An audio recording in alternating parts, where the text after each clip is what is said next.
Class 9th के सभी विद्यार्थी ध्यान दें। इस वीडियो के अंतर्गत 9 मार्च के लिए बेसिक मैथ का मॉडल पेपर इस वीडियो में समझेंगे फुल सॉल्यूशन के साथ में।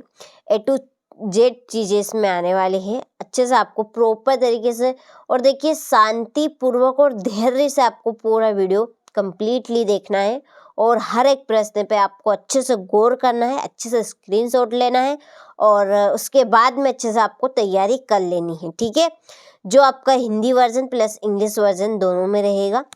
तो चलिए देरी किस बात की, वीडियो को शुरू करते हैं बिना किसी डाउट के और एक एक प्रश्न को अच्छे से हम समझेंगे। पूरे क्वेश्चन पेपर को यहाँ पर मैं आपको सोल्व करके बताऊंगी। तो देखिए पहला प्रश्न है कि निम्नलिखित में से अपरिमेय संख्या है, ठीक है।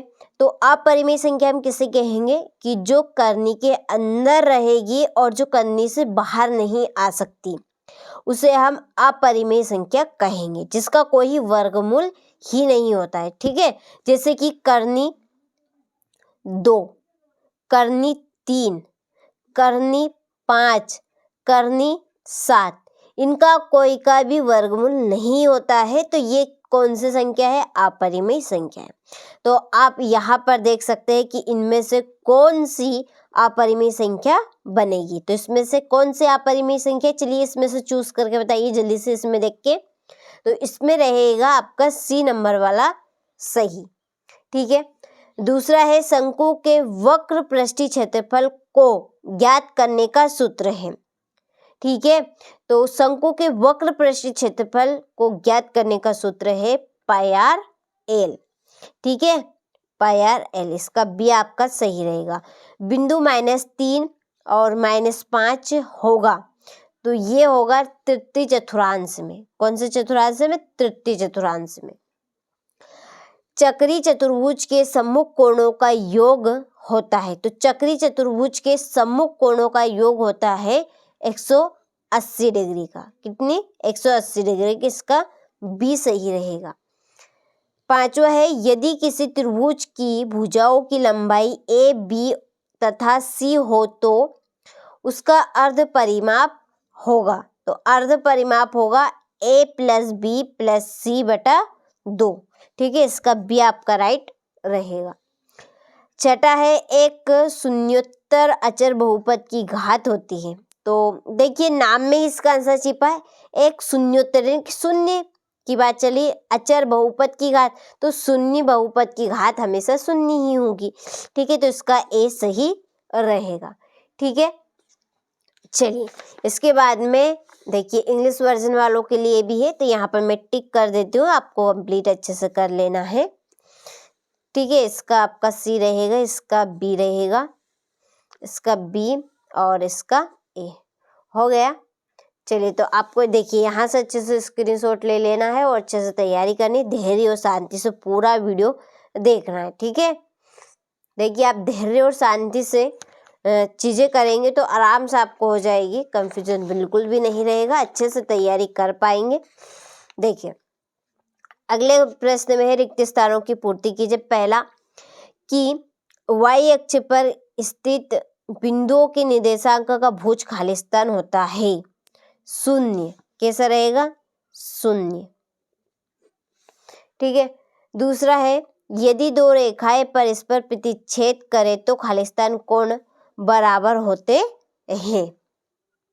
क्या रहेंगे? शीर्षाभिमुख।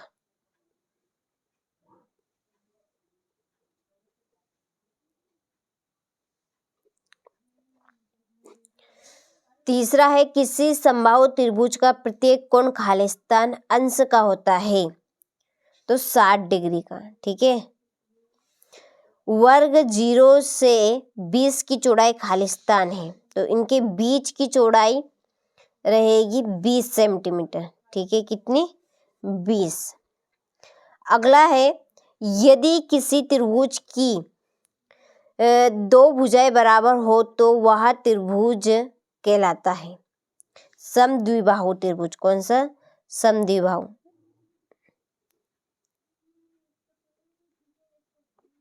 समद्विबाहु त्रिभुज। सबसे छोटी पूर्ण संख्या खालिस्तान है, सबसे छोटी पूर्ण संख्या बनेगी आपकी 0, ठीक है। चलिए यहाँ से आप स्क्रीनशॉट ले लीजिए और देखिए इसी के नीचे ये आपके इंग्लिश वर्जन वालों के लिए, ठीक है, हो गया। चलिए तीसरे प्रश्न की ओर बढ़ते हैं। तो देखिए पहला प्रश्न है सत्य सत्य आपका कि 3x + 2y = 6 दो चरों वाला रैखिक समीकरण है। तो बिल्कुल सत्य, क्योंकि इसमें चर और अचर दोनों हैं, इसलिए ये सत्य है। अगला है 2 + x + x² + x² का गुणांक 2 है। तो x² कहाँ पे है, ये है। अब इसका गुणांक यानी कि इसकी गुणे वाली संख्या पूछी है, तो इसके गुणे में क्या है, कुछ भी नहीं। 2 दिख रहा है क्या आपको यहाँ पे, किसी भी कंडीशन में नहीं, तो ये असत्य है, ठीक है। यदि यहाँ पर 1 होता तो हम बात मानते, क्योंकि इसी के आगे कुछ भी नहीं है, तो क्या है, 1 है। अगला है समचतुर्भुज के विकर्ण परस्पर समकोण पर समद्विभाजित करते हैं। तो तीसरा आपका सत्य है। यदि 2 वृत्त बराबर है तो उनकी त्रिज्याएं भी बराबर होती है। बिल्कुल सत्य है। ये सर्वांगसम त्रिभुज में होते हैं, सत्य है। ऋजु कोण 90 डिग्री का होता है, असत्य। 180 डिग्री का होता है, याद रखिए कितनी, 180 डिग्री का। अर्धवृत्त का कोण 180 डिग्री होता है, तो असत्य, क्योंकि 90 डिग्री का रहता है, ठीक है। चलिए यहाँ से आप स्क्रीनशॉट ले अच्छे से। इसके बाद में ये आपके इंग्लिश वर्जन वालों के लिए, ठीक है। चलिए अब बढ़ते हैं जोड़ी की ओर। तो देखिए पहली जोड़ी है आपकी बहुपद x⁴ + 2x - 3 की घात है। तो इसकी जोड़ी है 4, इसमें घात कितनी है, 4। बिंदु 2 7 की कोटि, इसमें 2 और 7 की कोटि क्या रहेगी, 7, ठीक है। आगे वाली संख्या भुज और पीछे वाली कोटि। समीकरण 5x = 10 में x का मान होगा 2, क्या बनेगा, 2। समीकरण 4x + 3y - 7 = 0 की तुलना होगी आपकी 3, ठीक है। ये ax + by + c = 0 से करने पर b का मान, ठीक है, b का मान इसमें बताना है, तो 4 रहेगा। 0 से 10 का वर्ग चिन्ह, इनका वर्ग चिन्ह बनेगा आपका 5, क्या रहेगा, 5, 5वीं जोड़ी। बिंदु -3 5 का भुज, तो क्या रहेगा, -3। अभी बताया मैंने, आगे वाली भुज और पीछे वाली कोटि, ठीक है। चलिए हो गया। इसी के नीचे ये आपके इंग्लिश वर्जन वालों के लिए, ठीक है, यहाँ पे जोड़ी के नंबर डाल दिए हैं, तो अच्छे से स्क्रीनशॉट लेकर कंप्लीट करें। चलिए इसके बाद में हमारा अगला क्वेश्चन रहा, एक वाक्य में उत्तर दीजिए। पहला कि बहुपद 5x - 4x² + 7 का x = 0 पर मान लिखिए। तो इसका 0 पे मान होगा 7। अगला है समकोण की माप कितनी होती है। तो समकोण की माप होती है 90 डिग्री। समकोण त्रिभुज की सबसे बड़ी भुजा का नाम लिखिए। तो समकोण त्रिभुज की सबसे बड़ी भुजा होती है व्यास, ठीक है। आयत के प्रत्येक कोण की माप कितनी होती है। तो आयत के प्रत्येक कोण की माप होती है 90 डिग्री, कितनी, 90। यदि x = 3 y = 2 समीकरण x + y = k का हल हो तो k का मान लिखिए। तो k का मान होगा 5, ठीक है। यहाँ पे मान दिए गए हैं, आप मान रख कर देख लीजिएगा, यही आंसर आएगा। ये नीचे दिए गए चित्र में बिंदु O वृत्त का केंद्र है, ठीक है, O वृत्त का केंद्र है, तो कोण PAQ का मान लिखिए। तो इसका मान बनेगा कोण, ठीक है, कोण PAQ का मान बनेगा 45 डिग्री, ठीक है, चलिए हो गया। इसी के नीचे ये आपके इंग्लिश वर्जन वालों के लिए, ठीक, ये हो गया। चलिए अगला प्रश्न है, तो देखिए अगला प्रश्न देखने से पहले कुछ चीज़ मैं आपको यहाँ पे बताने जा रही हूँ।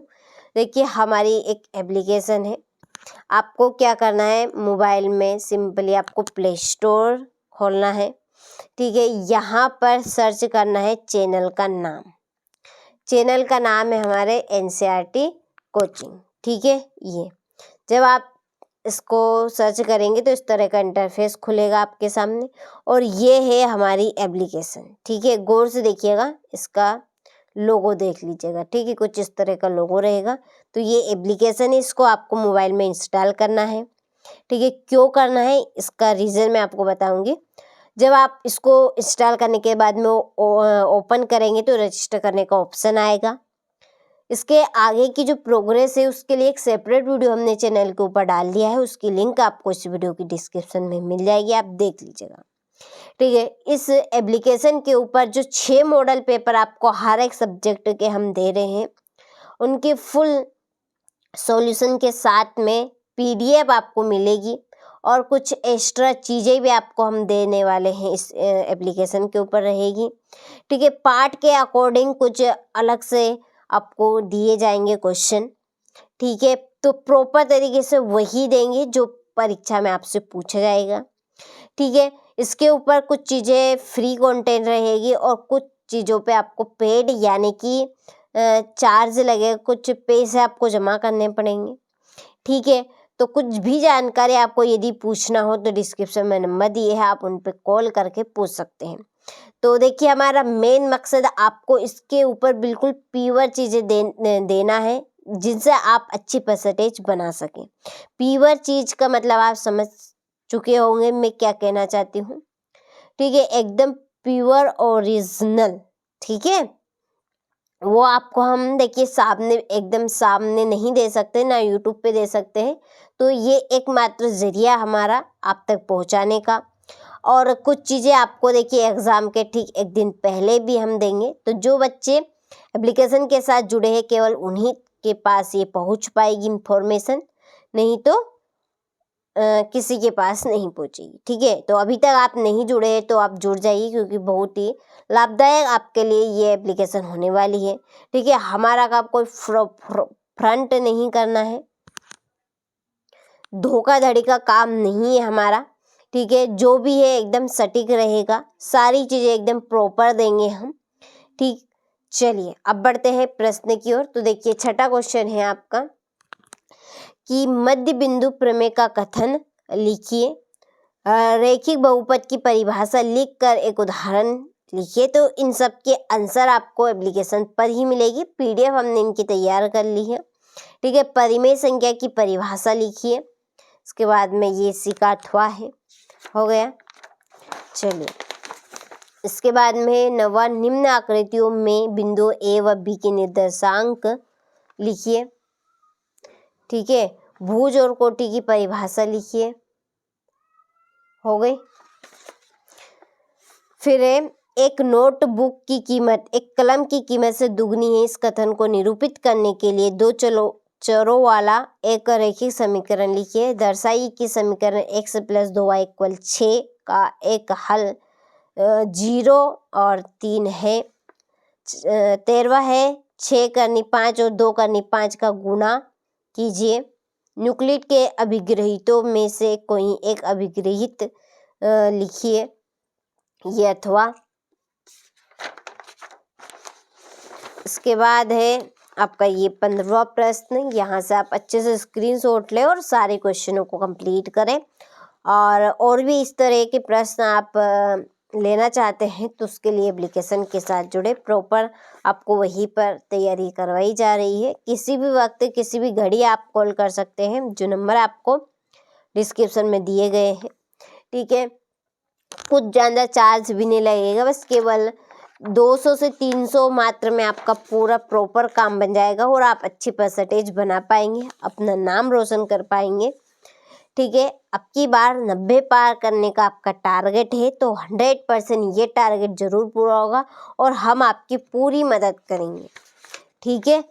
ये आपका 19वां प्रश्न हो गया। उसके लिए आपको हमारी एप्लीकेशन के साथ जुड़ना होगा और चैनल पर आप पहली बार हो तो चैनल को सब्सक्राइब करके ज़रूर रखिएगा, क्योंकि आने वाली इंफॉर्मेशन की सबसे पहले आप तक उसकी नोटिफिकेशन पहुँचे। 21वां प्रश्न, गुणनखंड का नहीं संख्याओं के, ये आपका 22वां और 22वें का अथवा। चलिए यह है आपका लास्ट क्वेश्चन, ठीक है। और इसी के नीचे ये आपके इंग्लिश वर्जन वालों के लिए हो गया। चलिए, और ये है आपका अथवा, ठीक है। ये चलिए, तो आपने प्रॉपर तरीके से सारे प्रश्नों का अच्छे से स्क्रीनशॉट ले लिया होगा। अच्छे से तैयारी कीजिए और अच्छे से कंप्लीट कीजिए, ठीक है।